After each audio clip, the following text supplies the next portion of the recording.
The sound of running water filled the kitchen, a steady stream cascading over the plates stacked in the sink. The scent of dish soap lingered in the air, mixing with the faint aroma of coffee still left from earlier. It was a quiet evening, the kind where the house felt almost too still, the only sounds coming from my movements as I rinsed and stacked each dish carefully. I hadn't expected company. But then again, I hadn't expected him to still be here. I could feel his presence before I heard his voice, that subtle shift in energy that came when someone stepped too close. The air felt warmer, heavier, though I told myself I was imagining it. "You always do the dishes so seriously?" His voice was smooth, edged with something teasing, something knowing. I didn't turn around, keeping my focus on the sink. "Somebody has to." He chuckled, low and amused. "Yeah, but where's the fun in that?" I smirked, shaking my head as I scrubbed a plate. "I don't think dishes are supposed to be fun." He stepped closer, close enough that I could feel the warmth of him at my back, close enough that my breath caught for just a fraction of a second before I forced myself to keep my movements steady. "Then maybe you're doing them wrong." My hands slowed just slightly, my pulse picking up as his words hung in the air between us, unspoken meaning simmering beneath them. The steady rhythm of the water felt louder now, the moment stretching longer than it should have.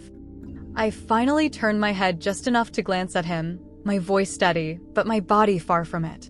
"And what exactly do you suggest?"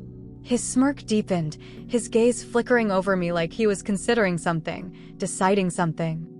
"I can think of a few ways to make this more interesting." A slow prickle of anticipation ran through me, the weight of his words settling deep. The space between us was small now, almost non-existent, and yet neither of us moved. I swallowed, exhaling carefully, as if that would steady the sudden, unspoken tension thickening the air around us. "And if I say no?" His smile didn't fade. If anything, it grew.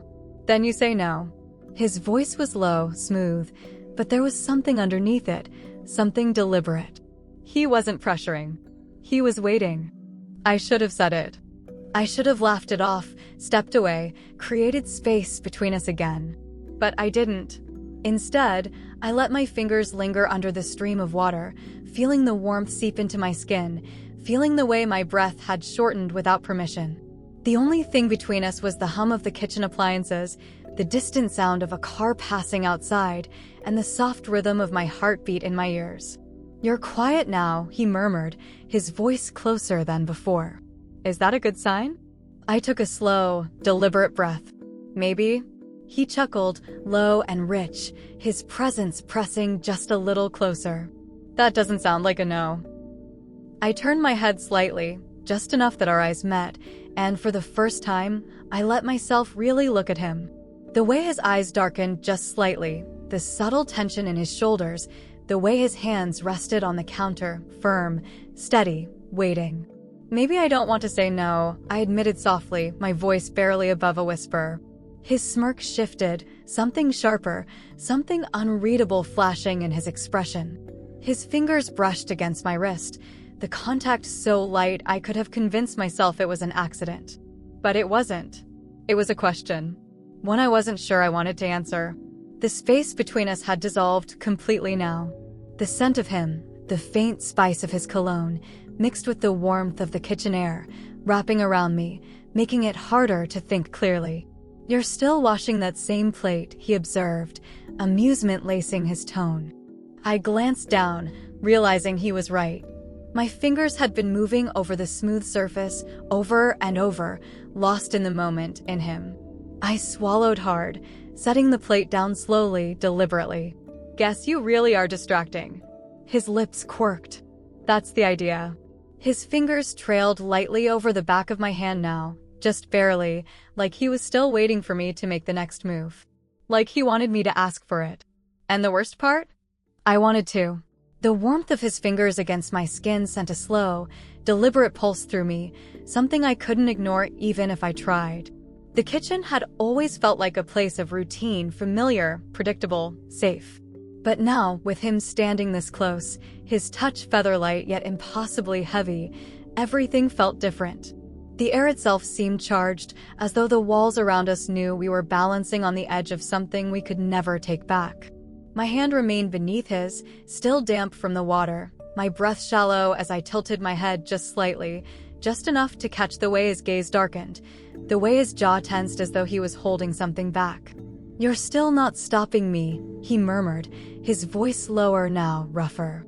I swallowed hard, feeling the warmth of his breath against my cheek. "Maybe I don't want to." His smirk deepened, but there was something else there too, something quieter, something restrained. His fingers moved, tracing slow, idle circles against the back of my hand, his touch deliberate, testing. "I should go," he said, but he didn't step back. "Probably," I whispered, but I didn't move either. The tension stretched between us, thick and unrelenting. Every part of me was aware of him, the way his presence loomed just close enough to steal my breath, the way his fingers skimmed against mine like he was memorizing the shape of my hand. The way his gaze dropped, just briefly, to my lips before flicking back up, his restraint wavering. "Tell me to leave," he murmured again, but this time there was a challenge in it. A dare.